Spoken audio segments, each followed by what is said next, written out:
So we are now live. Hola, mi gente. Welcome back to On the Block with Jen. I know you haven't seen me for a minute, but I am back. I have Hank and Lily. Robin is supposed to be joining us, but she's a little late. This conversation is going to be super, super awesome. I love talking to people who are not only intelligent, but think out of the box. Yesterday, I posted about Candice Owens.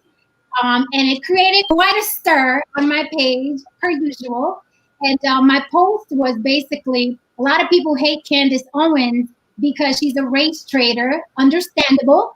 But people also hate her because she's right a lot. And as you know, Candice Owens is a very controversial character, right? We can all admit. So that set the post pretty much ablaze. And I thought that Hank and Lily had some really great opinions on my post. So I invited them in today to talk about Candice Owens, and I have my theories and what I think about Candice. But Hank, please introduce yourself, and then Lily, you can do the same. And we're not humble here, so whatever the accolades are, whatever we love to hear it. Right? We don't do humble here. Okay. Well, I'm Hank Bird. I'm a filmmaker and an educator. I'm the creator, executive producer, director of the web series Blurred. And so, yeah, I'm interested in talking about Candice. Nice. Lily? All right. Well, I'm Lily, and I'm the owner of YB Limited. I am known as being a fashion and beauty mentor because that kind of combines everything I do under one umbrella. My braggadocious moment in the current issue of Vogue Knitting Magazine, and just did Vogue live. And I got some really big news coming up, and I'll share that with you tomorrow. Well, Monday. I did see the Vogue thing. Very nice. Thank you. I saw it. So Robin just commented she's running a few minutes behind, so she'll join us soon. I want to jump right into this, right? I wrote, is America predisposed to hating strong or outspoken Black women? I think yes, right? Also, I think Candice Owens is a great scapegoat and a great distraction. Now, people think, government distractions are a myth, or they're not true, or I think, or they're a conspiracy, right? I think distractions are very, very real. I think it's easy to hate Candice Owens and forget that she actually has no power. And you guys can correct me if I'm wrong, but does she hold any seats in the Senate? Is she a politician? Is she running for anything? As far as I know, she's a political commentator, same as me, you, and you, right? As far as I know. Also, she's created a platform for herself. No one gave it to her, in my opinion. If I stand on this machine every single day and have an opinion, I can gain millions and millions of followers, and some people will love me and some people will hate me. I think that's what Candice does.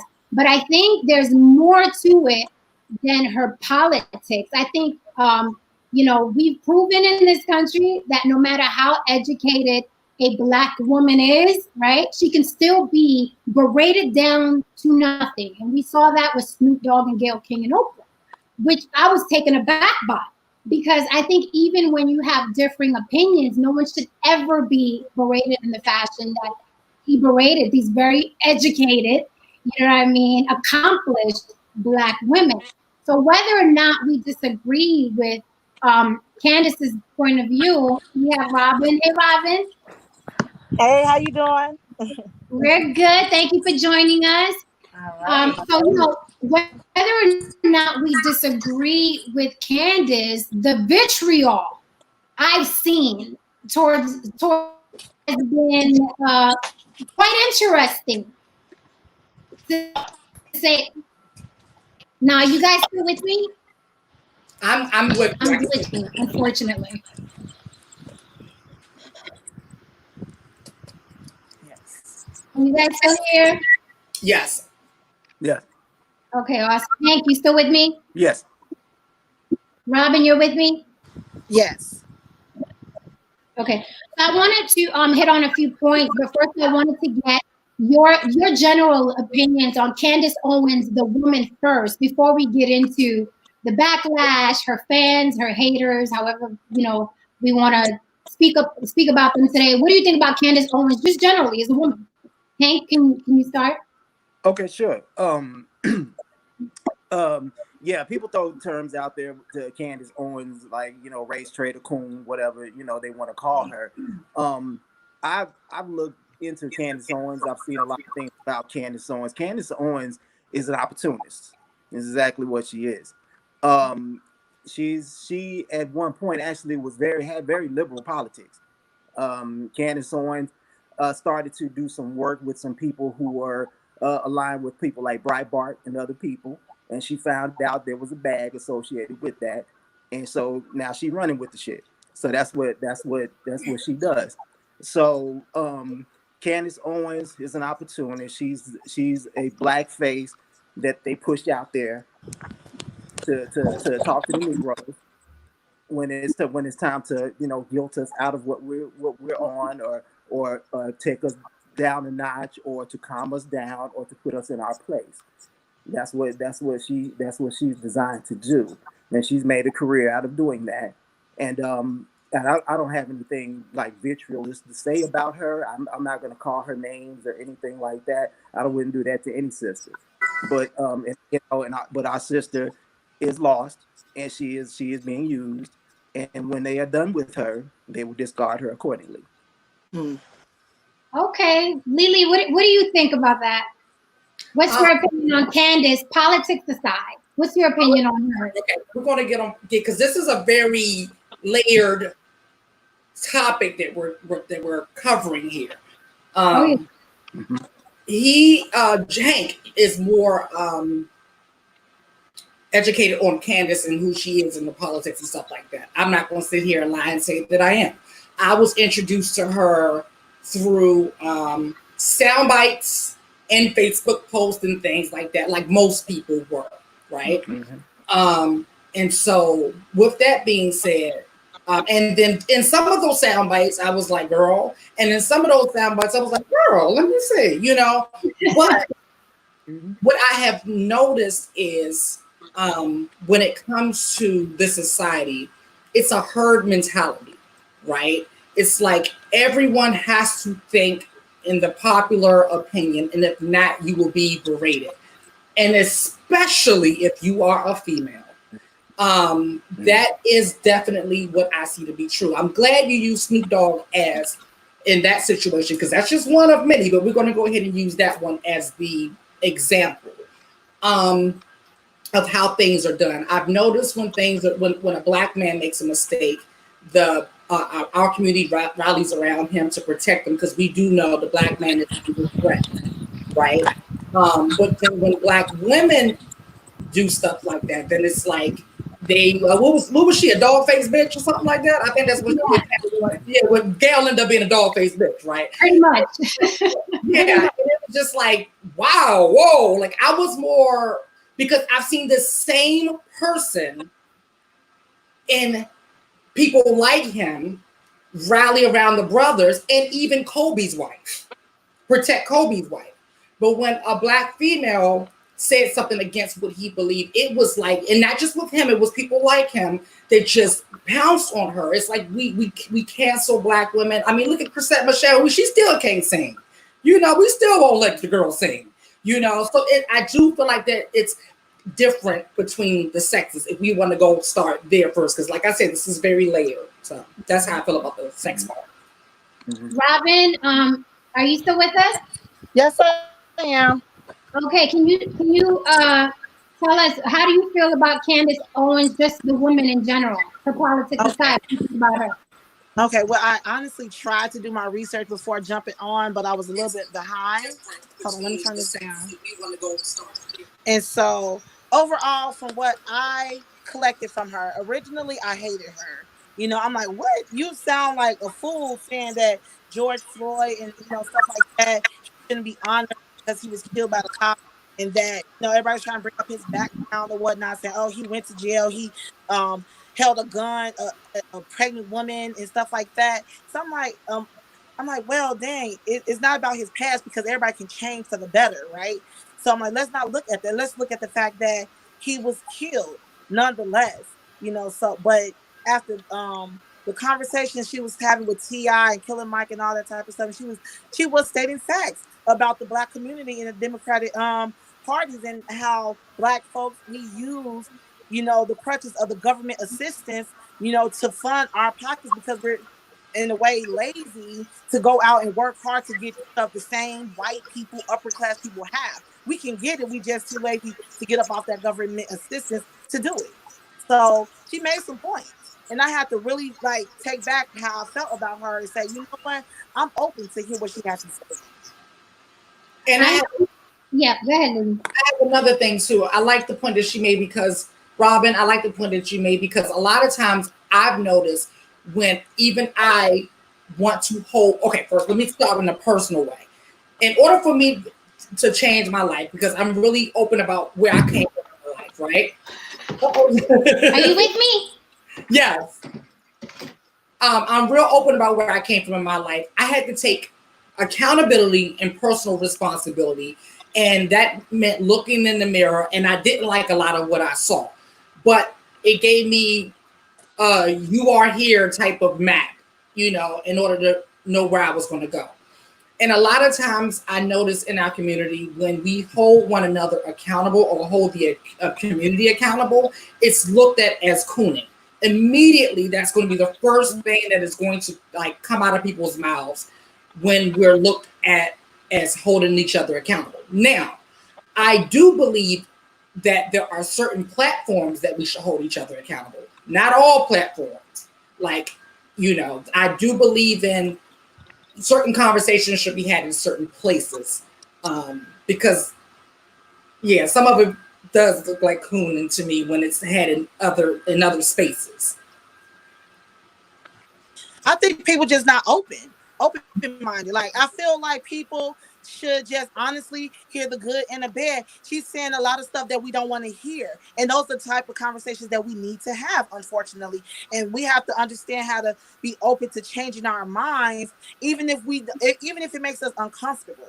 That's the big thing. We're comfortable at our complacency right now, and when somebody tries to shake us up and wake us up and say, "Hey, look, I get it," but we really have to wipe our eyes and see, you know, and we really have to change and do things that makes us uncomfortable in order to see and get bigger results.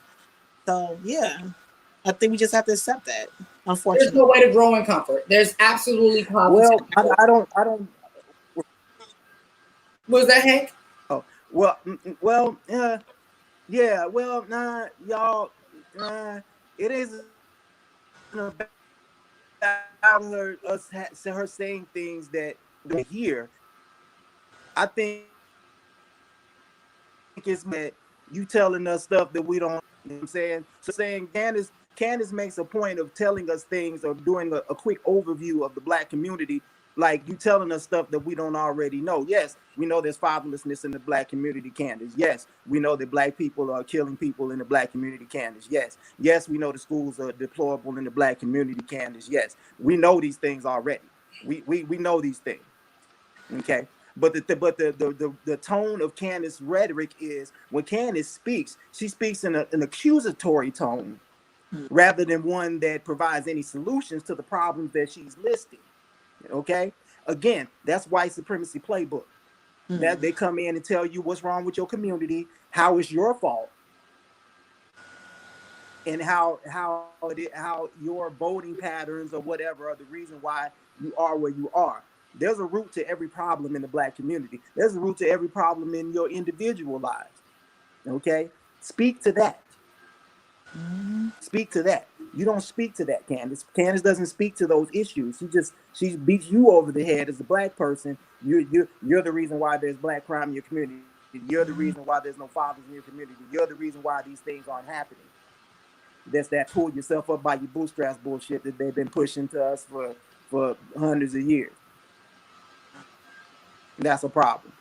I agree. She does come off a little kind of like, as you said, white supremacist, like or whatnot, and she's not really, you know, trying to say, okay, she's like calling out all the problems, but is she really giving us solutions? Is she really like giving her hands and helping us say, hey, look, okay, I get it, y'all don't like me, but these are the issues, so let's fix them. Let's fix them together. She's not really doing that. Yeah, and I could completely agree. My issue the last time I seen the whole when they were on, what was it, like a town hall meeting or something like that with Killer Mike and T.I. and stuff like that. Like everybody was like cheering that scene, but I was cringing at that scene. Like the way it was done, like, I felt like T.I. and Killer Mike could have gotten it across, especially T.I. Yes, especially T.I. Because you know, I have a certain feeling about T.I. and the way he comes across misogynistic and what people view as toxic masculinity, like overexerting the masculine, you know, energy and just trying to push it on and use it as dominant. That right there made me cringe, because I felt like it was a way to have that type of conversation and a way to combat her without using that. And then when they started getting up, I was just like, is that really necessary? Because I feel like the truth is the truth, no matter who says it, and no matter which way you say it. Just because you say something loud doesn't mean that you're saying anything right. You know? Yes. And I felt like it was a lot of that going. I felt like people was like, oh, he got her together. I was like, yeah, but he was loud. I mean, but I feel like both of them were making some points. Hi guys, sorry about that. I'm glad you kept going. I probably missed it because I had to shut down and re-up, but I was still on Robin's point. I wanted to add to that I'm surprised usually at how many people who have, you know, so many bad things to say about Candice have never watched any video that she's done in its entirety, right? So they have a lot to say, and I'm like, okay, did you watch the George Floyd video? It's about 18 minutes. No, I haven't watched it. I don't have to. Okay, I'm like, okay. Have you watched her discussion with Mark Lamont Hill? I don't care. And I'm like, how can we really discuss them, which lends strength to what you said, Lily, the herd mentality. So you just heard she's X, Y, and Z, and I can't even mention her. I've never said my personal opinion of her. I've never said whether I like her, don't like her. But I've been called a racist, a white supremacist, and or I've been told I admire her just because I wanted to discuss her, without me ever saying what my opinion was of the woman. I said, let's discuss, let's dissect. Oh, you admire her? I'm like, wait a minute. Another thing I find interesting is that the woman is educated. She's educated, right? We know the difference between dumb people and people who are smart, right? So when I say that she is an educated woman, it doesn't mean that I'm a fan of hers, but I can stay neutral enough, right, to not take something away from somebody that is a fact, right? I'm big on it. You know what I mean? Like there are a couple of people that I'm not huge fans of. Like I'm not a huge fan of Jennifer Lopez, but she's a mogul and she started from scratch, and for 20 years she's created an empire. I can't take that from her because I wouldn't hang out with her. So it's interesting to me how many people don't even sit through 3 minutes of what Candice Owens is saying, but they have so much vitriol. So I just wanted to add to that. I know I'm walking late, so I don't know exactly which you guys touched on. Yeah, I agree. Even with Trump, you know, you cannot say one good thing about Trump without being labeled a Trump supporter. And I am a supporter of anything that I consider to be right in my opinion. And it's my opinion or based on facts, either or, right? And so when it's based on opinion, I'll let you know. That's my opinion. This is nothing scientific. This is just some stuff that's coming from my head, letting you know that. But if it's fact, I'm like, yo, that's fact. I can't take, listen, there's no way to debate that. I don't care. It's like this. If I smell bad, and a white supremacist tells me I smell bad, I smell bad. I don't care where the message comes from.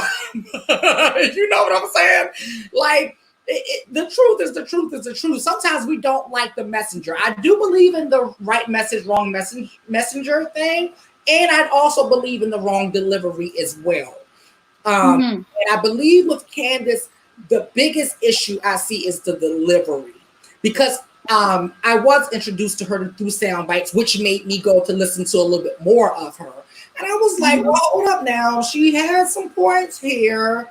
And I could understand why she's so controversial and why a lot of people would not want to discuss these things that she's discussing. I do get it. I do get it. Speaking of Messenger, I'm big on, I understand bad timing. I entirely understand messages at the bad time, right? So I understand why people were so upset when she brought up George Floyd's rap sheet. I got it. I understand it. But what people didn't get was her point was that she felt, again, an opinion, she felt people were martyring George Floyd and he didn't deserve that in the Black community. But I was like, why are people ignoring that she said Derek Chauvin should be prosecuted? Right. Why are people ignoring that she said George Floyd should not have died that way, that he died in a horrific way? There is no questions, if, ands, or buts that George Floyd died in the most horrific way, and we all watched it helpless and in slow motion. And I think all of us wanted to jump through our screens and push Derek Chauvin off of him. We all felt that. We were all stuck on it, right? But that doesn't change that he wasn't a very good person in life. So, but I understand bad timing. Bad timing, Candice. Like now is not a good time, right? But what was the point? Does it change that he shouldn't be martyred? Does it change that? I'm like, okay, 24 karat gold casket, 5 funerals, his face on t-shirts with a crown on top of it. Like when can we talk about that? Yeah, you're right. Like, yeah, I mean, even with Gail, wrong timing, girl. Like, wrong timing. Mm-hmm. I agree. What do you think about her? Are you with us, Hank? His signal keeps breaking up. Okay, that wasn't just me. Oh. So I want to, Hank, you with us?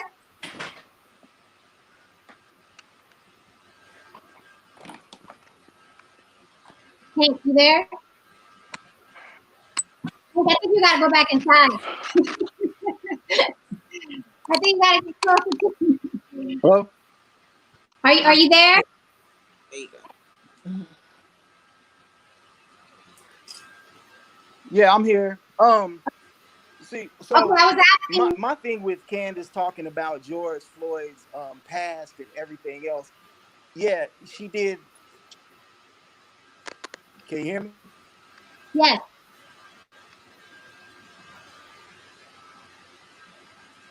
Can you hear me? Yeah. Okay. So my thing with Candace and George Floyd's past, the night before he was to be buried. Let's start there. Not before he was supposed to be buried. So you could have said this at any time. Mm-hmm. But you chose the night before he was going to be buried to cast disparagement on this man. You talked at great length about how he was criminal and he did criminal things and that he shouldn't be put up as a martyr. Nobody ever used that word. Nobody ever called George Floyd a martyr. What we said was, we're tired of seeing unarmed Black men being killed at the hands of police. Nobody said that George Floyd was an angel. Nobody said that he was this great person and all around, beloved by the world, this stuff. That what mattered was another unarmed Black man was killed by the police. Okay. What mattered was every citizen of the United States, blind, crippled, or crippled, is in process. So if he did some shit that was wrong, the due process, he didn't get that. He was tried and executed in the streets. That's what, if she wanted to talk about something, let's talk about that. Not talk about his past or the things that he did in his past. The night before was to be buried. Okay, now in the same. He did that shit on purpose. Okay, now in the same video. White supremacy. Can you hear me? Yeah. Okay, I was saying in the same video, she also spoke about Derek Chauvin, you know, needing to be prosecuted and how the way George Floyd died was wrong. So you're saying she should have just stuck to that point and not bring up also that we can't martyr him because he wasn't an upstanding citizen.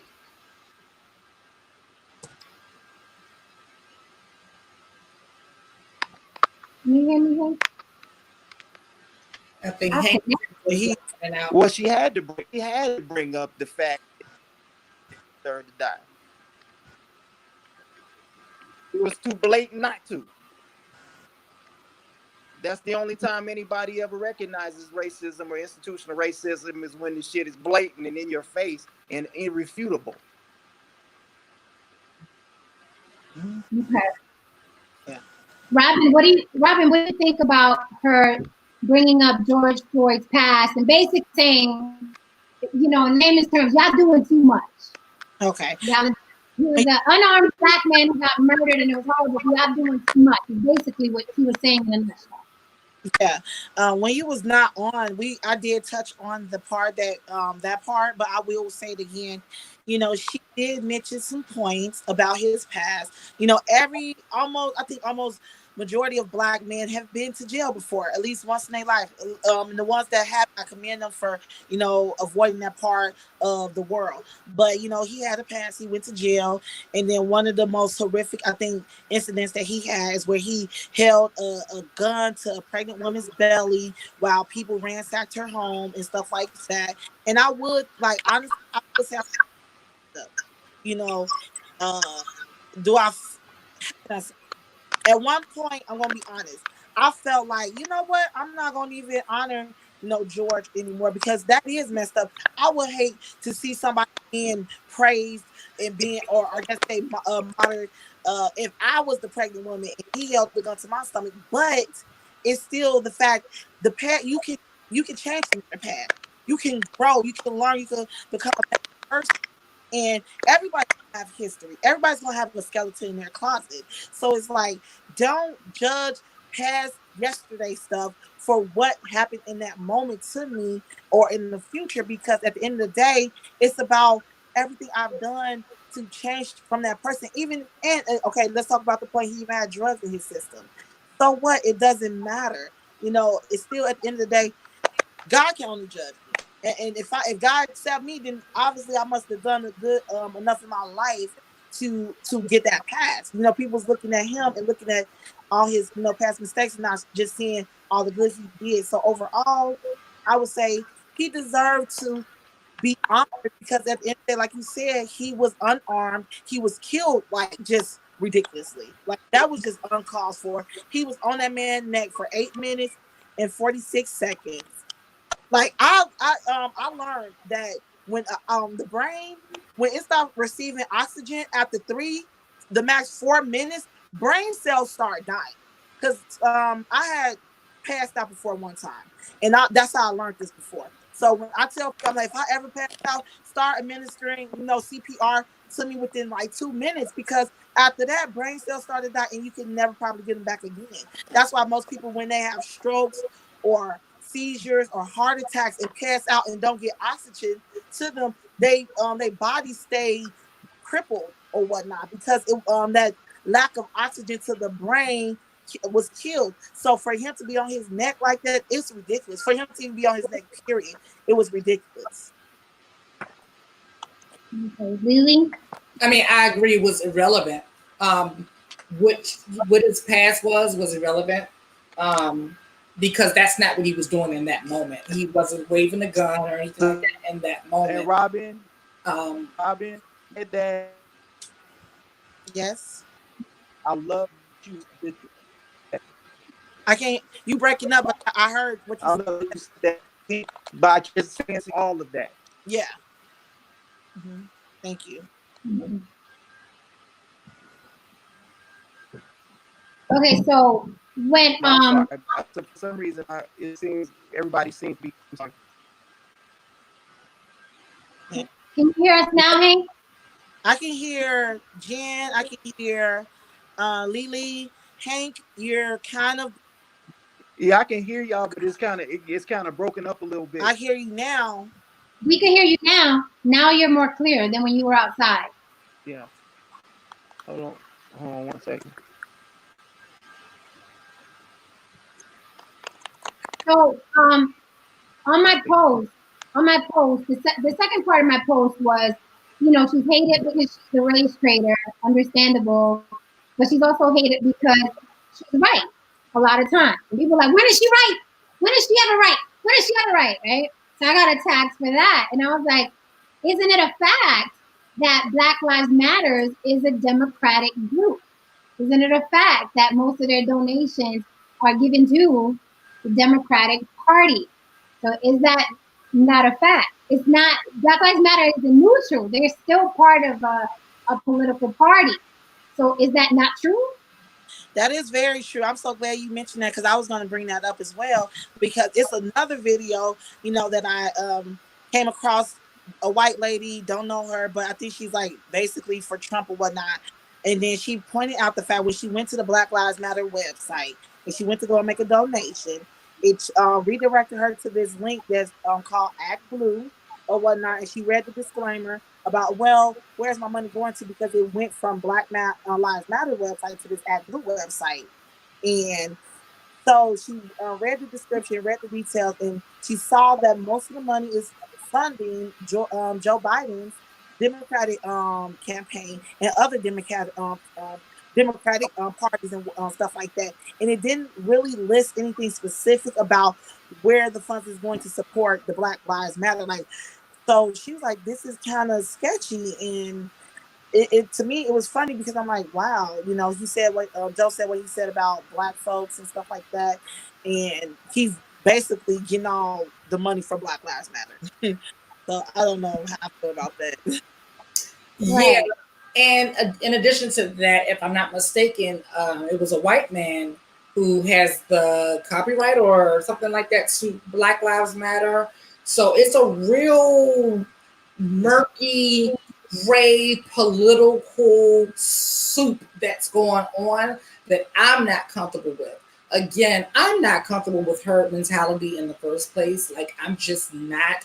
I'm not that person. I don't go with the herd. I like to do my own research. I like to do my own, you know, digging. And when I was digging into Black Lives Matter, I was taken aback with some of the things that I found, as well as like with the political ties and stuff like that. I don't feel like it's neutral. That's number one.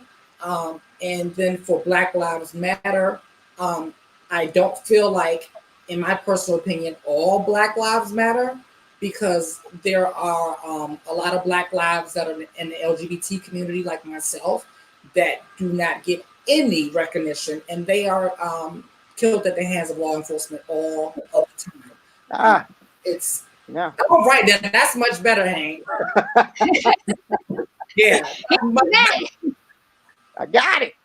Yes. So I just feel like it's a really murky soup, and she was right when she pointed it out, but because it came from her, it was quickly dismissed. And what I've learned about people is that we dismiss information that doesn't fit into our current belief system and our current box, especially if it comes from someone we don't favor. No matter how true it is, no matter how many facts that come behind it, that's just how it is. I have to look at myself sometimes, because in my being, someone may tell me something and I'll know immediately I want to reject it. But I've come to a place in my life where I say, hold on now, what made that be your first reaction? Like, why was that your first reaction? You just wanted to reject that right away. Like, hold on. And I have to ask myself this. I still have to ask myself this. And then I'm like, okay, I didn't like what they had to say. I've never heard that shit before, but it won't hurt me to just go and look it up myself. You know, I mean, if anything, I can prove her wrong. But, you know, and so that's my biggest issue. It's just the automatic dismissal because we don't like her because of, you know, a lot of reasons. She gave us reasons not to like her. We can agree on that. You know? So when she did like, for example, when she did the thing with T.I. and Killer Mike and all them, and, you know, and that was an interesting thing. Candice, you know, I'll give her credit. She started off okay. You know, when she started talking about the period after Reconstruction, the period after Reconstruction was after the Civil War, where, you know, white folk in America tried to make it right a little bit with us. And we started to get a couple things. We started to be able to have a little political power. We started to get into Congress. We started to be able to be in politics. There were tens of thousands of Black businesses that birthed out of that, which you can't name any of them that are still around today. But what she doesn't do is the thing about Candice Owens, like I said, she presents things that we already know, but no solution. And she doesn't ever want to include the white piece to what happened with those things. So reconstructions happen. We have tens of thousands of businesses. That goes on for many years. We get to the 1910s, the 1920s, and we have tens of thousands of thriving Black businesses. Then what happened? They burned them shits to the ground. They regulated us out of business. Like I got some of my people that lived in the country in Oklahoma. They had stores, they had businesses, and all that stuff. They created policies and procedures that regulated them out of business. No, you can't have your meat hanging up like this in the meat locker. You can't do that. You got to have it in the refrigerator. You know, they could, you know, Black folks couldn't afford that shit. You have a chicken farm. You have to have this kind of fan. You have to have all this stuff. So we got regulated out of business, and what they couldn't regulate out of business, they burnt to the ground. I'm living in Oklahoma, the home of Greenwood, 1921, the race massacre. They burned a whole city to a whole part of our town to the ground because they ain't like it.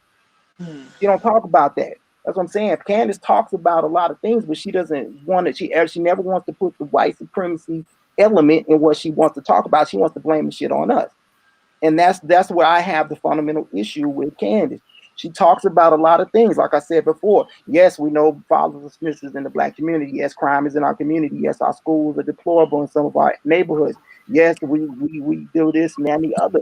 But she never wants to add the piece to that tells us why we have those things. But let me challenge that, Hank, because don't we, just like Candice Owens is telling us things that we already know, right? We know that our schools are garbage, right? We know that the unemployment rate is it. So when do we start being proactive? When do we start doing things for ourselves? And we already know that. We already know it's us against them. We already know systemic oppression is very real. Racism is very real. Stumbling blocks is very real. We've known this for centuries and centuries. So when do we stop complaining about these guys are out to get us? And it's like, no, let's do this instead. Let's lift ourselves up because we know all of that. Like you said, Candice isn't saying anything new. No, we know that. Okay.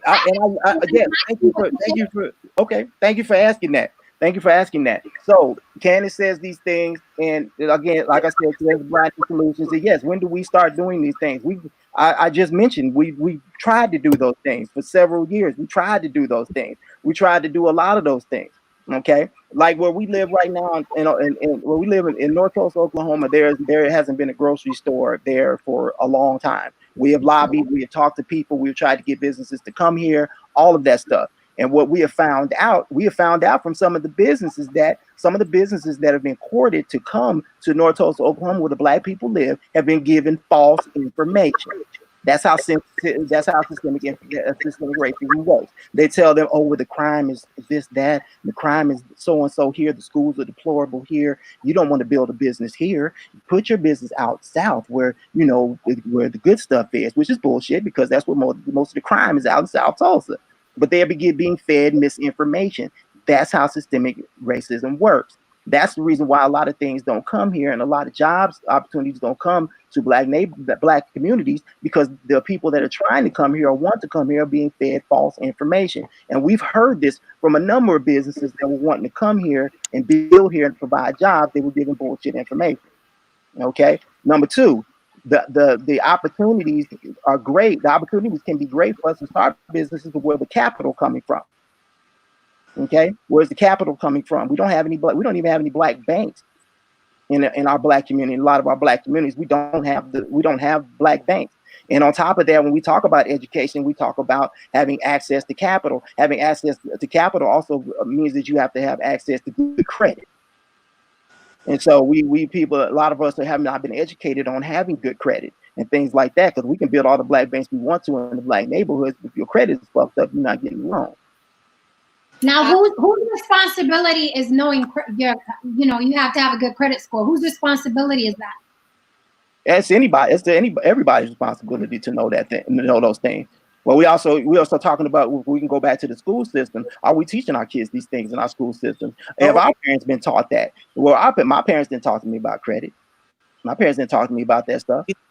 I like that. I like what you brought up, because that brings me to what one of my biggest points is. I'm sick of the damn two-party system, Republican versus Democrat in the first place. Every time I hear that conversation, I feel like we're having the wrong conversation. It's like a professional wrestling match. It's like watching a professional wrestling match. Wow, it's literally there. Okay. Now, like I said, I'm real clear about my past. Okay, so I've done a few things in my past. Okay. And I've had to have a public defender, okay? And, and what I've learned is, so what I've learned is, even that's a professional wrestling match, right? You get a public defender, they're going out to lunch with the district attorney, they're all friends, they're all pretending to argue in front of people, but they all have the same motives and same agenda at the end of the day. This two-party system is the reason why the systemic racism is still able to exist, because no matter if it's Republican or Democrat, the agenda is still the same. Amen. And what bothers me. People hate me because I don't vote. I refuse to vote. I'm like, I'm not playing the game. I'm not playing the game. It's a game. And then if you look at, and you talk about capital, if you look at someone, anyone, okay, see, now I'm getting on my high now. Okay, so no one asks the question, because we have this illusion of having other options like independent, but no one asks the question why we have yet to have an independent president. It's because of capital. It's because corporations and special interest groups and things like that buy out our politicians. Our elections are bought, and that is just the more capital, the more, it's so that's the issue in the first place. No one's even asking the right questions. Okay. But that's why I think someone like Candice Owens is so minute. She's a character in the politics game, but she is so like, if there's a list or an umbrella or a pyramid, I mean, she's not even on a brick of a pyramid, but she's a great distraction because it keeps us fighting each other, right? Well, she's an influencer. She's an influencer. She has a lot of influence out there. And like I said, like some of y'all are saying, Candice does say some things that are true. She says, you guys have been following the Democratic Party for a long time and they haven't done anything for you. She's damn right about that. She's very right about that. But then her alternative is the GOP, and fuck it, no, hell no. Where you at? I'm not trying to go there either. So I'm not doing that either. The problem is, and we can go back to the Obama administration. Let's go back to the Obama administration. Everybody was mad at President Obama because he was a black president and he didn't come in and paint the White House black, and he didn't have barbecues on the front lawn, and he wasn't passing out checks. and all this other stuff. And we don't understand how politics works. Okay, in order for you to get things done, and leading, you can attest to this. Okay, you got this. Everybody's mad about the gay community. Everybody's, oh man, he gave all them gay people stuff. He gave all the gay people the LGBT community stuff. And I said, I'll tell you why. I said the LGBT community had the three things that you need to get stuff done. They had the three L's: lawyers, lobbyists, and legislation. That's the three things that you need to get done. And so everybody's like, well, he never addressed the black agenda. What the fuck is the black agenda? What is it? What is it that we collectively want that we can put on paper? Okay, let's agree with what it is on paper. Bullet points that we want as black people. And then let's hire lawyers, okay, who fight those things in court for us. That's what the gay community did. They had things that they wanted, they fought in court for. They had legislators who drafted legislation and slid shit across politicians' desks to get things done. Then they had lobbyists who went up to Capitol Hill and lobbied for the things that they wanted. Where are our lawyers, our lobbyists, and our legislators? Where are those things for us as black people to get that thing? What Candice talking about? Anybody trying to go over to the GOP? We're not going over there with that. You know what I'm saying? And it doesn't lie with the Democratic Party either. The presidential vote doesn't mean shit. Y'all know that it doesn't. What y'all need to be concentrating on is at the local level where you live. And you need to tell those people at the local level, you will listen to what we are saying or you will not get our vote. That is that if you have to earn our vote. And this is our agenda. We did that recently here in Tulsa. We had 4 bullet points that we wanted to get across. We wanted to end live policing. We wanted to divert some funds from the police to handle mental health crises. We had some other things on the agenda that we wanted. We went to the mayor. The mayor said he wasn't trying to listen to us. So we hit the streets. We hit the streets and we started protesting until he gave us an audience. And he gave us an audience and he had to address our demands. So you have to address our demands. And that's what we have to do as black people. You want my vote, you want our support. Well, goddamn it, we got some shit that we want to talk to you about. And if you're not going to listen to what we have to say, then you will not get our support. You will not get our vote. That's at the local level. What the president talking about because he has no power. Everybody trying to understand the president has no power. He can't do nothing for you here. And what we don't do, we don't vote. We don't look at the shit that's on the books here locally that affect you. You know what I'm saying? And so, and they're trying to repeal everything that have been put on the books that affect black people, gay people, poor people, and everything else. And that's the stuff that we need to be looking at. So yeah, Candice is one of those people they just push out in front of you she's the Negro whisperer that they push out in front of us to talk to us to make us feel bad about our own oppression. And it's your fault. And all her speaking points from there. Isn't there a Candice like every 4 years? Like before it was Omarosa and then Stacey Dash and then it's like Larry Elder, all them. Yeah, look where Stacey at. Stacey who?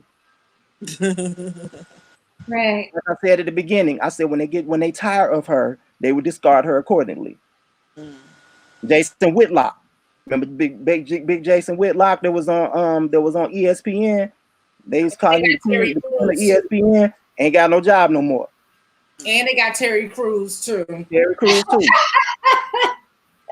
stay on TerryNet.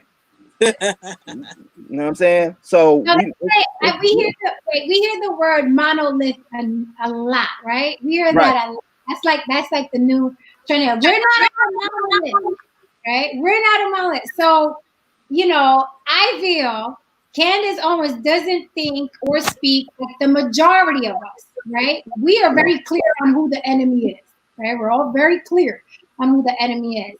She sides with the enemy, in my opinion. But does that mean that that's a bad thing because she's black? Because she reminds me very much of Kellyanne Conway. Used to hate Trump, now loves Trump. Candice used to hate Trump, now loves Trump. Is it because she's black that it's a bigger deal? Like, is she supposed to be down because she's black? Or are we doing it's the reasoning? It's the reasoning behind it's the reasoning why you're doing it. Okay, so some of y'all said y'all not really familiar with Candice. Like I said, when Candice started, Candice was very liberal. She had very liberal views when she started. Matter of fact, if you peel back some of the things that happened to her in her life, she had a discrimination thing that happened to her, and she enlisted the help of the NAACP, who she now calls a useless organization, to help her black ass when she was having problems. Okay, And then when she, like I said, when she got in with Breitbart and some of those other people, those rich, some of those rich white folk, they started giving her money, and it's a bag. It's a bag. Kellyanne Conway does what she does because it's a bag. That's why a lot of them people do what they do. It's a bag. Larry Elder, Jason Whitlock, all those people. It's a bag. It's a bag to be the black person that sticks out from your own folks, to talk about your own folks, to denigrate your own folks. You'll do it if the money right.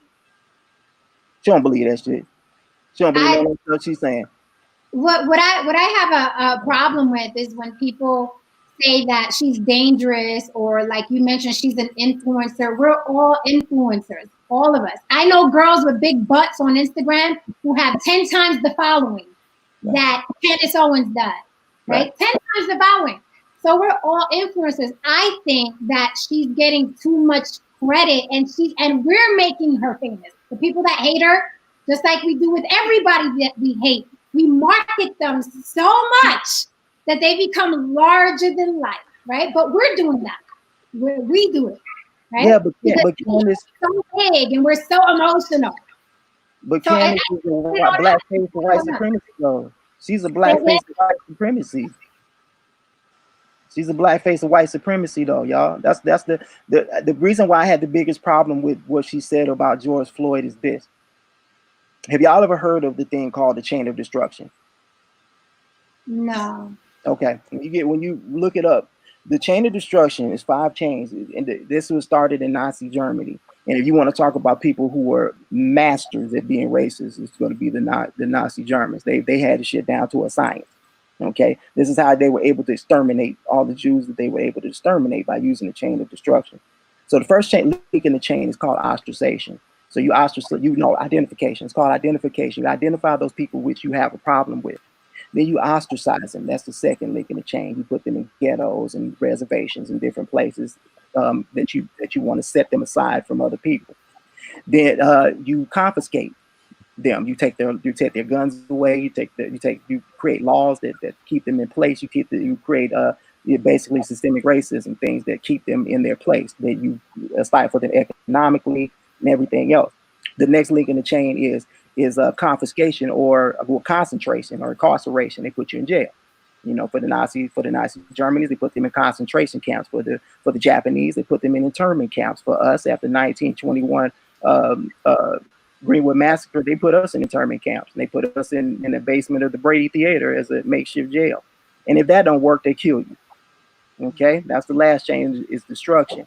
And so what they do is, once you've been ostracized, identified, in jail, all those things that sound familiar. Does it sound like George Floyd? Does it all sound familiar? He's been identified. He's been to jail. He's all those things that's happened to him. And so at the last link of that chain, because he's been all of these things, his death is justified. And that's what the fuck she did. She got her black ass on there and said all those things about George Floyd, using the white supremacist playbook to justify him being choked out in the street.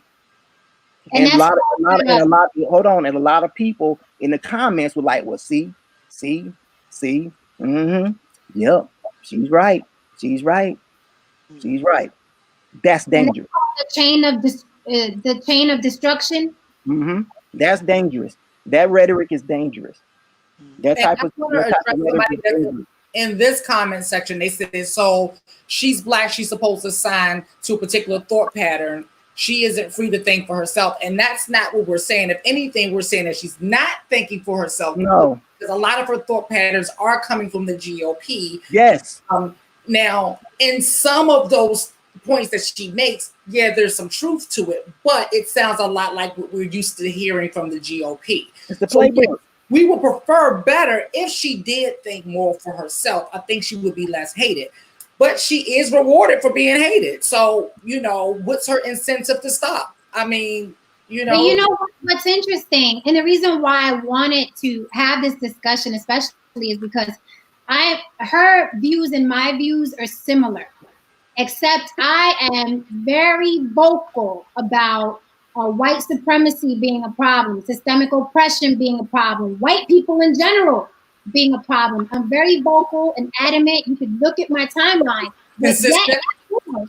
Yet and still, I've been called a white supremacist. I've been called racist. I've been called a black people hater. So what? I mean, what is the line? Because her and I have similar. I think you can't, even though the white devil exists in America, you can't blame him for everything. He's gonna throw shit at you.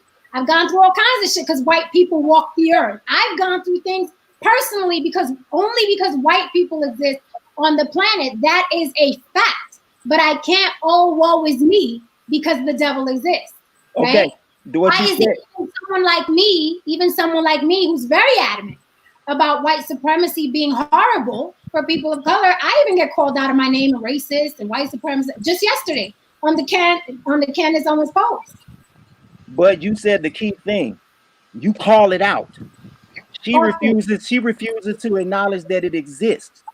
She refuses. You say alt-right and white supremacy to her. She said that doesn't exist. Remember, did y'all catch when she was on Capitol Hill and they played back her own words to her when she was talking about Adolf Hitler, saying that, well, he was just a nationalist. It kind of went a little bit too far, and I don't have any problem with nationalism and people being nationalists and stuff. Okay, so you don't have a problem with people being nationalists when it turns violent and people are being exterminated for it? Because that's kind of what happens here. When people take on nationalism and xenophobia and things like that, people get hurt, people get killed. But she refuses to acknowledge that part. That's where I have a problem with her. That's dangerous. You can tell us what's going on in the black neighborhood, but you can't tell us the root cause of what's going on. And you refuse to acknowledge that there is an alt-right and that there is white supremacy and there is systemic racism. She brushes those things off. That's dangerous. And you're not thinking for yourself when you say, you as a black woman, baby, in the United States of America, you don't believe that there's systemic racism. You don't believe systemic racism is in the police force, in our government, and places like that. You don't believe that. The fuck? Well, she knows better. She knows better. She has to know better, because, like, even myself, I'm somebody who pulled myself out of bootstraps and got it together, and I own businesses, and I'm deemed successful to the public. In the same right, I bump against those walls every single day, because of who I am, because of me being LGBT, and because of me being black. I bump into those walls every single day. So yes, I am successful, but when you look at my counterparts, even down to algorithms, let's just talk about this. Even down to algorithms, you can do the same thing as your white counterpart. You can do it as consistently, you can do it even better, but your white counterparts will be pushed through the algorithms quicker than you are. People don't understand how powerful algorithms are. People don't understand how powerful and how deep the systemic racism runs. So yes, I do believe in the pull yourself up by the bootstraps thing, because I am a person I came from nothing. Okay, I had absolutely nothing when I decided to change my life. So I believe in that. At the same time, I also have tons of experiences of bumping up against that wall. It's like, you can go far, but not this far. Slow down now. Don't get ahead of yourself now. So, like, she has to tell the other side of the story too now. Yes. Don't just talk about one part of the story. We got to talk about both sides of the coin. Right. Right. And that's all I'm saying, Candice. You're gonna point out the problems, point out the solutions, point out the roots. But what about what I said when I point out the problems and I get called the same names as she does? I know the excuse of why people don't like Candice, because she's writing for the alt-right and the white supremacists and the Republicans. But I get told the same exact things whenever I bring up things that we have to do for self. It's like some people feel like they're beyond reproach, and no matter what they do, it's okay because white supremacy exists. That's an issue I have, a huge issue I have with people. Yeah, well, you're gonna have a segment of people, Jen, that are gonna have a victim mentality. You're gonna have a segment of people that are just gonna have that. You know what I'm saying? And then you're gonna have a segment of people like myself who took the time to research why these things happen, and still, like Lily, still try to thrive and everything else in my respective field, regardless of those things. But we still have to educate people and educate our people on why things are the way they are. We can't just keep calling stuff out and saying, just making blanket statements like we need to do better. We need to, okay, brother, we need to do better, but how? Okay, we need to do better, but how? You know And I, what I'm saying? We need to invest in black business. We need to start our own black business. Okay, brother, how? How though?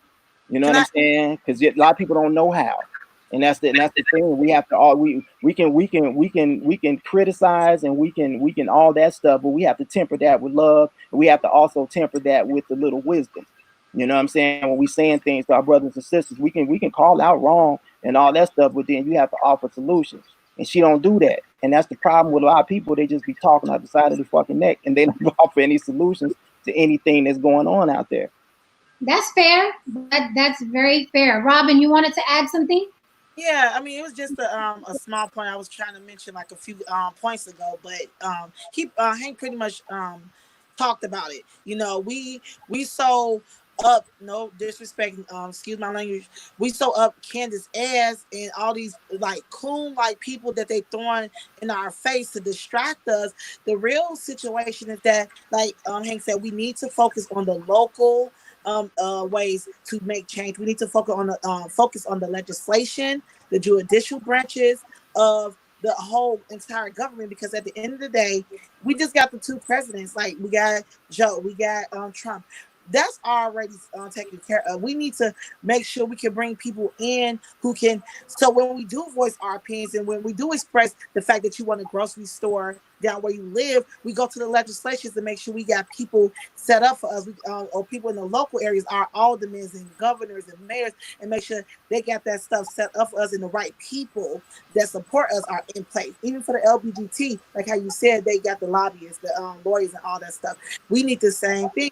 But as we mentioned, I think Hank mentioned it, we are too comfortable and stuff like that. We're not ready for that change or whatnot, or we don't know how to go about it when we can, because the same things that like people are getting, like how you said, pull yourself up by the bootstraps. We can do the same things too, but we just, I don't know, we don't know how to come together like that. We don't know how to come together when somebody gets killed.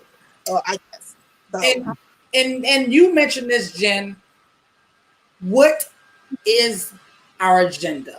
Our clear agenda? Because when I go under the comment section, what I see, and this is, let's take Candace out of this. Let's even take you out of this. When I go under the comment section, I see so much discourse among us about what we really want. You can take the topic of defund the police. Okay, you could ask what do we mean by defund the police, and you'll get 100 different answers, and everyone views it the same way. We have to be clear, and that is what the LGBT community did. Now, let me be clear about that. I'm still black, no matter what the hell they did, okay? Because they wasn't doing it for my black ass, okay? But that's what they did, okay? And so that's what we really need. And that is another part of the layer that's really deep about the discourse and about the separation and keeping us at odds with each other and stuff like that. Because I don't even know if I want to go here, but I was asked a question by someone very close to me when this all happened. And, like asking me, how do I feel about everything around it? And I was like, I'm in a really weird space with it, because when I see Black Lives Matter, I don't see me included. I don't see all lives matter. And a lot of times when I get, what is it? Like any type of issues thrown my way, it's usually from the people that I'm marching for. And that hurts, because it's like, hey, I'm here for you. Can you put aside what you believe and hate about me for 1 second so we can get this cause, taken care of? And it's like, okay, but then after that, let's say best case scenario, we do that. Now, do I become cannibalized after that? Like, so it's like, these are the things that I think of when I think of stuff like this. But regardless of that, I'm willing to put those things aside for the greater good because I'm still Black. Mm-hmm. At the end of the day, I'm still in just as much danger as George is. At the end of the day, George is just as much. I mean, every masculine, heterosexual Black man needs to understand that we're all in the same danger when we get pulled over. And forget what we care about or what we believe and all of that stuff, and come together for like what's some little small common things, not a million things at once. We got to start somewhere, you know, and that's my biggest issue. I agree. I want to go back to something that you said, speaking of George Floyd, regarding the chain of destruction, right? You said that was basically George Floyd's life. When in that chain should George have taken accountability and responsibility for his own life? Because I think we're all is somewhat in that chain. Wasn't he in the process of doing that? He hadn't been incarcerated for what, by that time, 5-6 years. He hadn't been in any kind of trouble or anything for a number of years before he was killed. So a lot of people were saying that he was in the process of trying to do that. I mean, he had some struggles, you know, as far as his drug use and things like that. But doesn't everybody have the opportunity to try to grow? Doesn't everybody have the opportunity to try to be better? You know what I'm saying? So, I mean, I think he was in the process of doing that. But we can't see. Here's the thing, like, absolutely. I mean, you could have gone to jail 20 years ago for murder. My dad went to prison. You go to jail, rehabilitate, start your life over. You know what I mean? My dad opened up businesses and owns real estate and all that stuff, right? But the reality is that George Floyd wasn't in the process of changing his life. He was still very much in the street. He was still very much a victim of his addiction. So when, you know, and he was in his 40s, am I correct? I believe so, yeah. So it's like, how, you know, the chain of destruction, how long are we going to say, well, it's, hey, I'm in the chain of destruction, so. Well, no, I use it. The reason why I use the chain of destruction was I use the chain of destruction to say that when we are to say that they use the chain of destruction to justify the killing of the Jews in Nazi Germany. They use the other 4 links in that chain to justify. Once you get to the 5th link, you've already been talked about and ostracized and everything else. You've been to jail, you've been incarcerated or confiscated or whatever you've been. So about the time you die, the jury's already out on you. Okay. Gotcha. So she gets online the night before he's to be buried and shitted on him. You know what I'm saying? She didn't have to do that. She didn't have to do that. And I'm like, you didn't have to go. I totally agree. And because in the comment section after she did it, people were saying that. They were like, yep, see, yeah. And that's what those people are. The Candice Owens and the Larry Elders. Those are the look-see people. Those are the look-see people. Look-see. See there? That's what. Yeah. If you would have followed the instructions of the police officer, you wouldn't have got killed. If you wouldn't have did this, you wouldn't have got killed. If you wouldn't have did. See there? Even the that one good Black person says that's what you should have done, or that's what this person is. So that thereby justifies what happened to you. Because it's the good Black said that it shouldn't have, you this, that, and the other. And that's what she did. She got on there and talked about George Floyd's past and everything else. Right before you about to bury the man, the man's got grieving kids, he got a family, he got friends and everything else. So grieving for the dude, yeah, they all knew he was on dope and they all knew that he had struggles. You know what I'm saying? But he didn't deserve to die that way. You know what it is, Hank? She got on and did her little live the night before George's funeral because she know that it would have pulled to our emotions. We all in an emotional state about it and stuff in general. And she know that we're not thinking straight. So if she just, basically she added fuel to the fire. So she knew exactly what she was doing. Exactly. That we was going, it was like a bait. Like how you said, she a bait and hook type of situation. She did it, and we jumping in it. Now she got her views up, her comments up, her likes up, her money. And she about to sell a book. Her book about to come out. That's one of my. That's one of my other issues is like how emotional we are and how emotional we think. That drives me. And they say we can't be emotional. Like that's crazy. Yeah, like, I'm not. I'm not giving you all that. Like, that's giving you too much power, boo. Like, I am too a human being that has emotions. God, for God's sakes, I'm a Pisces, okay? So, but like, for instance, like in business, right? Like, I always say you gotta almost be like a sociopath in business, right? Your emotions do not belong in business, right? I agree. You know, like I always tell people I'm one step away from being a sociopath when it comes to business. Like, I take all of my emotions out of it. The Pisces is gone. And I'm just focused on what the facts are.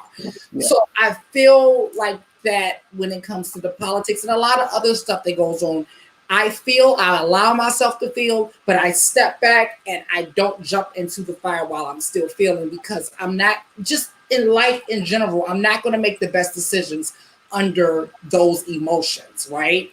And I'm going to be giving someone too much power, more power than, like, they don't deserve that. They don't deserve that much of me, right? So I do get more upset about how emotional as a people we are and how we just are reactionary. But then I It's like see someone. we reacted based off of emotions. All these black folks going around doing all that looting and stuff. It was emotional, but we wasn't thinking. Like, we destroyed our own community. Let me stop you right there. Minneapolis is not a predominantly black city. It's a very small percentage of black folk in Minneapolis. When that started, that wasn't us. That wasn't us. So everybody tried to put that on us. That was not us. That was them. Don't look at the news, because even here in New York, if you look at the people who were activists, 90% of them were white. Yeah, that wasn't us. We already know the media. I mean, we already know the media hates us, so they're gonna put they're gonna get that one black person running away with a Jordan box, and it's gonna be all black people. Yep. So I never listened to none of that stuff. You know, but I see somebody was talking about, like, going back to, like, being hated for hating a black woman who speaks out. I do believe there's an element in that as well. Okay. I do have a question. Jen, you want to read it? What's the question? Someone said, do people hate Candice Owens because they are predisposed to hate outspoken black women? If so, it works on both sides politically. White conservatives love Candice Owens but despise Angela Ray, Maxine Waters, Barbara Lee, Joe Reed, etc. I replied to him. I said pretty much. Yeah, pretty much. I don't think I think, again, we're being reactionary when that's being said. I don't think that we as black people don't like educated, outspoken black women. I think they don't. Right. Because if you've heard what President Trump and Candace Owens have said about people like Maxine Waters, Candace Owens says Maxine Waters would fail an IQ test. What about Monique? Okay. So I've talked about Monique before, being a filmmaker, and people were very reactionary and everything about Monique. I'm not a fan. Everybody was like, I am. I'm a fan. I love Mo. I love Mo. But my thing was people were very reactionary to what happened to Monique when it came to Netflix, and they were not looking at it as a business. Us black filmmakers, we knew better. A lot of us didn't get reactionary to that because we know how the shit work. Anybody that's had any dealings with Netflix, anybody that had any dealings with studios knows how things work. Netflix is an online entertainment agency. They're not a movie studio. Okay, so they said, well, they gave all their money to Amy Schumer. Okay, Amy Schumer ain't funny, but Amy Schumer packed out Madison Square Garden not once, but twice. Amy Schumer has two top films at the box office. Amy Schumer have a sold out world tour of her comedy, making hundreds of millions of dollars. That's why she got the Netflix deal she got. That's why she got. We can talk about the black comedians. We can talk about Chappelle and Chris Rock. Chappelle had one of the top-rated sketch comedy shows on TV. Comedy tours. Chris Rock, same thing. Comedy tours, sold out comedy tours. He can fill an arena. Mo, you ain't did that, baby. You ain't did that in a minute. Damn. You ain't did that in a minute. And I agree. You All of ain't done that. that. All You of ain't done that. that. You ain't done none of that. So I'm sorry. I mean, I think Mo's way funny than Amy Schumer. But I said what I this time last year, this is what I said in a Black filmmakers group. I said this time last year. I said what Mo need to do is do what every other comedian did, what Wanda Sykes and everybody else did. Hire you a camera crew, go film your own special, and sell it to the online entities. It's a year later. She ain't did it. She still ain't done it. And she's still, now you're trying to sue Netflix because they didn't want to give you millions of dollars. Come on, Ma. I want to address, and I saved this for last because it's a hot one. I hope y'all ready. I hope y'all ready. But okay, here we go. Let me tell you the doozy that I agree with Candice Owens on. Okay, this is the doozy. Right? You heard this before. I need your ears, Keely. I need your ears. Hold on, let me get my block button ready. Hold on, block.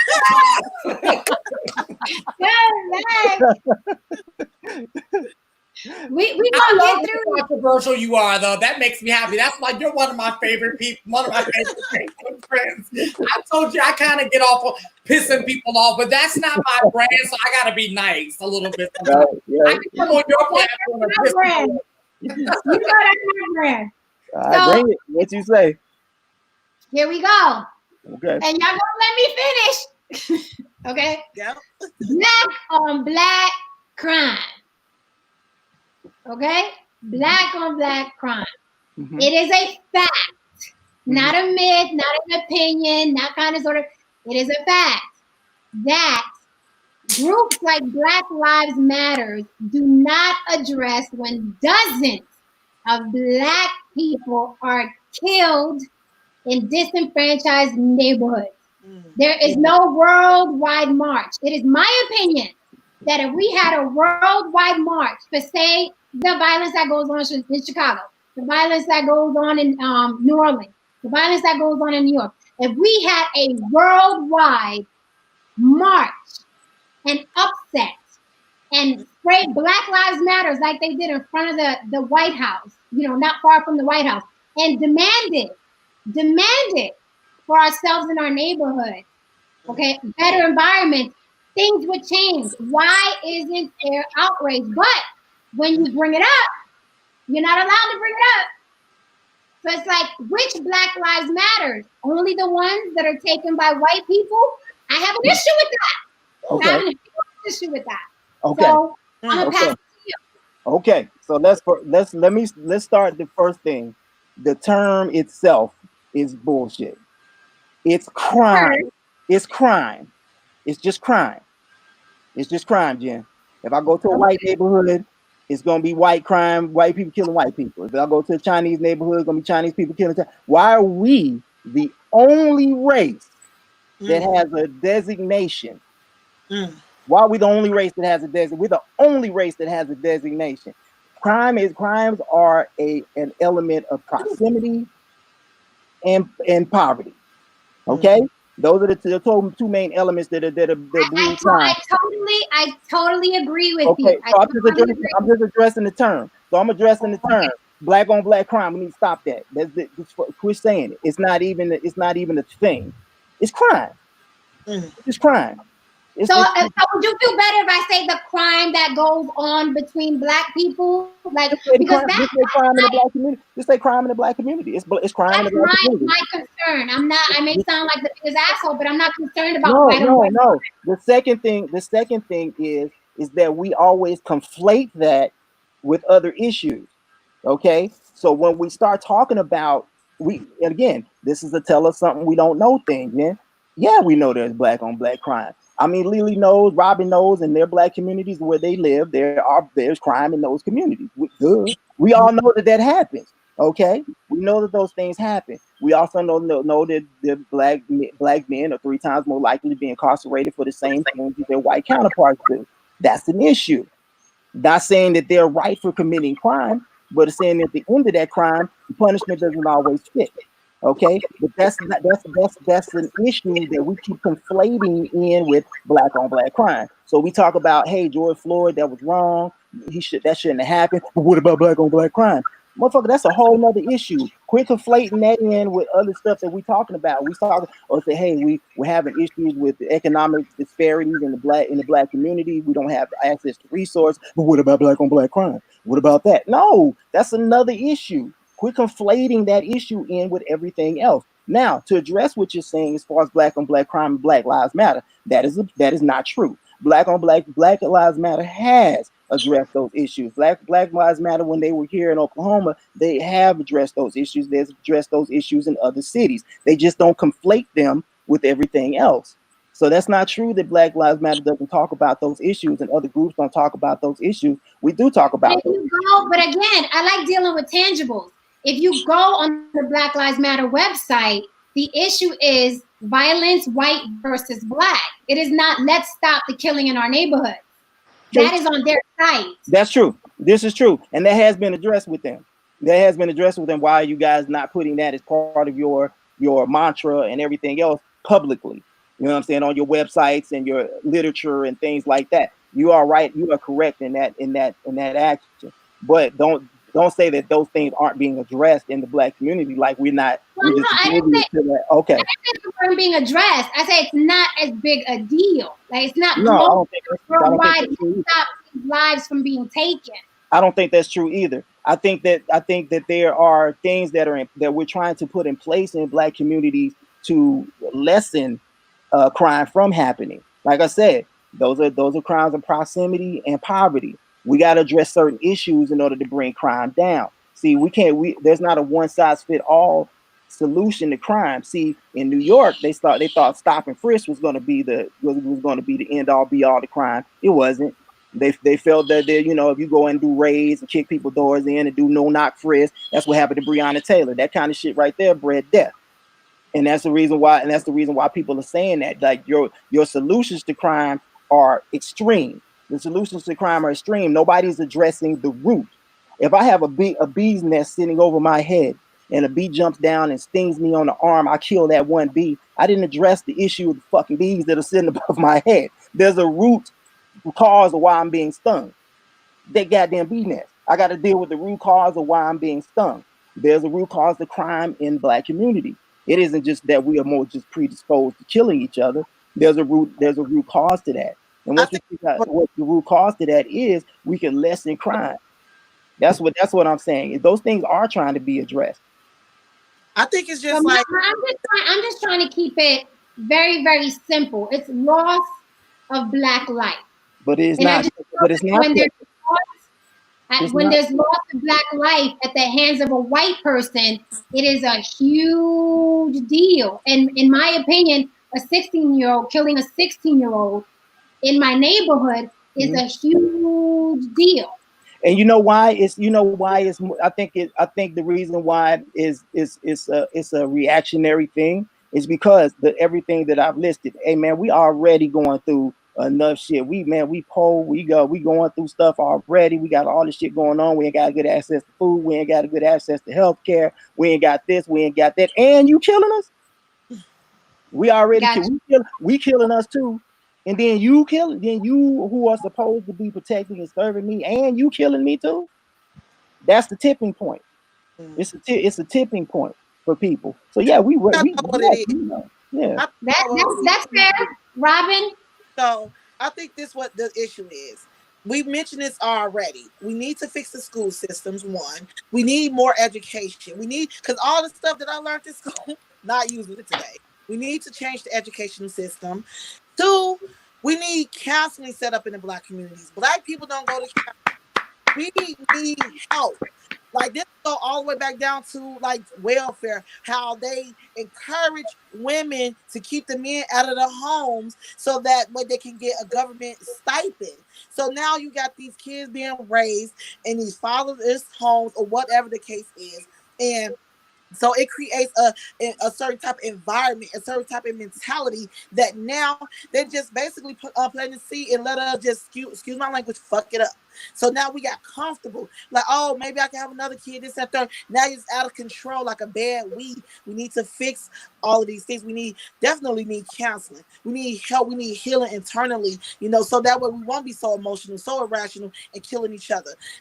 Maybe religion, I don't want to touch on that because that is a touchy subject, but maybe we need some type of saving on that part too. But we definitely need some type of communication, some type of counsel, some type of release. So that way healing and learning and education can come in, not only inside the school, but outside the school as well. Amen. And from what I have seen, I'm hearing your point, Jen, and if I'm can say that, like, what I'm hearing is what I was talking about earlier, is like, why aren't we holding each other accountable more? But what Hank is saying is like, this runs deep back to way before any of us was born, right? Systematically, it's put in place so that these things can happen. I don't know if you've ever watched the 13 on Netflix, but it really answers this question. And I'm gonna tell you, when I went to prison, my whole experience around that it blew my mind. First of all, I was sentenced in a small town in Georgia, and the judge was white, and there was tons of people who went before me. I'm talking the crimes I heard them committed, like, high on meth, beats up mama, takes mama's car, like, the mama calls the police comes, calms the situation down. The person on meth takes the car, found driving high on meth. They take the keys away. This is what they do for the white person, right? And then they send them to rehabilitation and things like that. And they like, oh, she's just sick. And then with me, with the crime I was caught doing, was nothing. It paled nothing to what I was hearing before me. So I was like, okay, well, I'm gonna just get time served and I'm headed on home. No, I got here, right? And then when I went into the prison, this is what changed. This is what had me change my mind too about the whole prison system. And when I realized, it just was like boosh.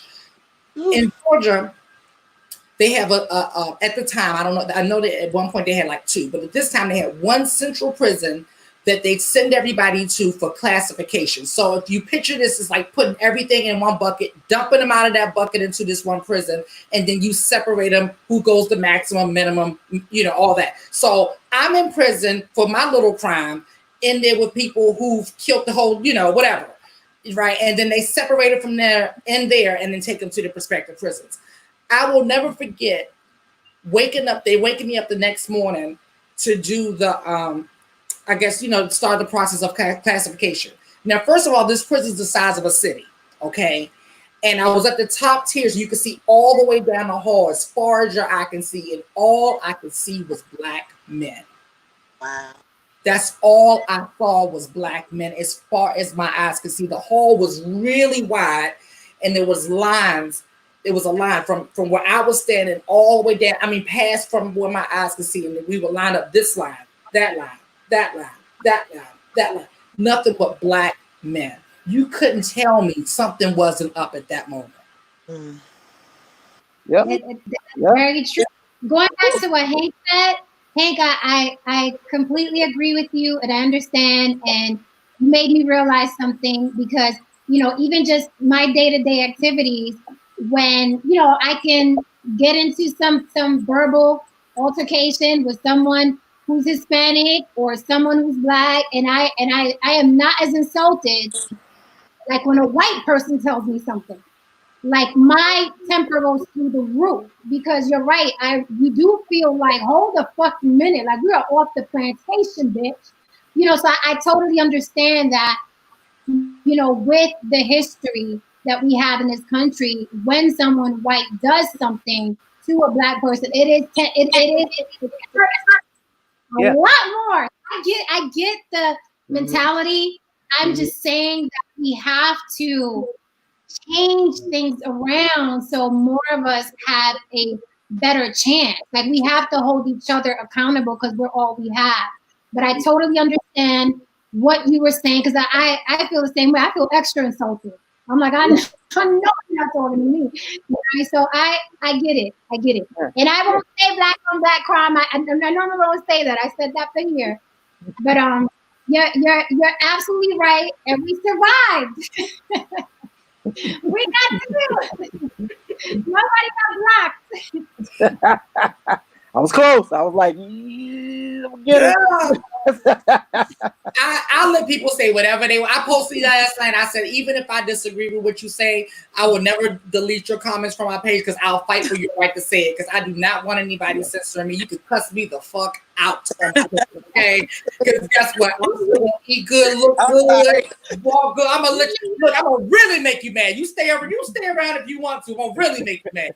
So no, you better than me, because my block list is as long as my friends list. You are better than I only block stalkers. I only block stalkers. That's it. Stalkers are the only ones that get blocked. That's it. Right. Yeah. All right. So I just wanted to leave on this note, and if you guys want to add anything before we go, first of all, thank you immensely for joining me and dissecting not only Candice Owens but systemic oppression. I just wanted to say that, you know, everyone watching and all of us on the panel, Candice Owens has literally the tools that we have. She has time and a platform of social media. There was one point where Candice Owens didn't have any followers, and now she has millions. And we can do the same. So I think instead of spending so much time, and just in general, I'm speaking to the audience, berating this woman and dragging this woman because she's such a minute part of the big picture, we need to get on our lives, get on our posts, and talk anti-Candice, right? We have the same exact power. She is not president, mayor, governor. She doesn't even have a Senate seat. So we can do the same exact thing. So I think we have to stop making her bigger than she is. I'm not a fan. I don't admire her like someone told me yesterday. I just wanted to dissect. That is it. So if anybody wants to add anything before we go. Yeah. The big thing that, like I said, the problem that I have with Candice and the things that her and Larry Elder and other people say, the big thing they say all the time is, you know, the biggest issue in the Black community is no fathers in the home. No. The biggest issue in the Black community is our equal access to resources in order to move forward. And real quick before we go or whatever, and in New York, in East New York, there was a town that was called Levittown. There was a car that was called Levittown that was built right after World War II. They built about 17,000 homes there. It cost around $8 to $10,000. This is in the 40s. Okay. They couldn't get all the money they needed to build and get the materials to develop this town. So they went to the FHA. Okay, the government, who said, okay, we'll give you that, but as a condition of us doing this for you, you cannot have Black people rent, buy, or lease homes in this neighborhood. Okay, these same homes today go for $300,000 to $500,000. Those white people who have these homes have equity. They had the equity to take those homes and start businesses, to send their kids to college and things like that. That's the shit I'm talking about. That's the systemic racism that I'm talking about. We never have had equal access to resources like other people had. It's not that we couldn't afford the $8,000 to $10,000 to get these homes. We work hard just like everybody else. But because of government programs and government laws and things that were put in place, we couldn't have access to these things. That's the biggest problem in our community. We don't have access to resources. And as Robin was saying, that affects our schools, that affects everything else that goes on. If we don't have access to capital, we have fucked up schools. You're going to have subpar medical. You're going to have food deserts. You're going to have all those things that happen. So saying that taking Black men out of the home, that is an issue. Of course, that's an issue. But it also spits in the face that all our single moms out here who raised our Black asses to be who we are today. I was raised by very strong Black women. So I'll never take those heroes out of my life to say that, hey, because the Black man wasn't in the home at all times that we can't thrive. That's bullshit. We don't have access to capital to go forward as a people. We can address the other shit, but we got to address the fact that we don't have the capital that we need to get forward as a people. True. I stand corrected. Like kind of like be disrespectful because my mom raised me. My dad wasn't in the house as well, so I totally get where you're coming from. And like it wasn't no disrespect. It was just no.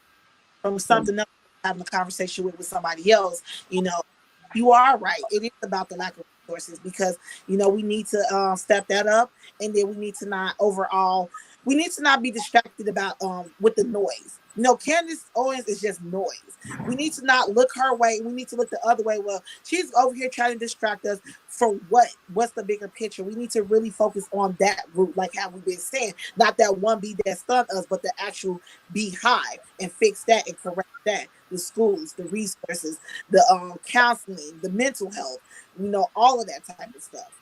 And then hopefully something can change. And then us as individuals just need to say, you know what, it's time that we just, you know, leave that bull crap alone. You know, disregard, like, it's no black on black crime, all that type of stuff. No Candice Owens, all of that, and really focus. So yeah. Lily, you want to take us out? Oh, I just want to know Robin's last name so I can request her on Facebook. I request Hank. I want to keep in touch with some more smart people. I like smart people who think for themselves. Thank you. All right. I'll type in the inbox. Okay, perfect. All right. Thank you so much, guys. We shall do this again. Mwah. Thank y'all. Bye-bye. All right. Thank you.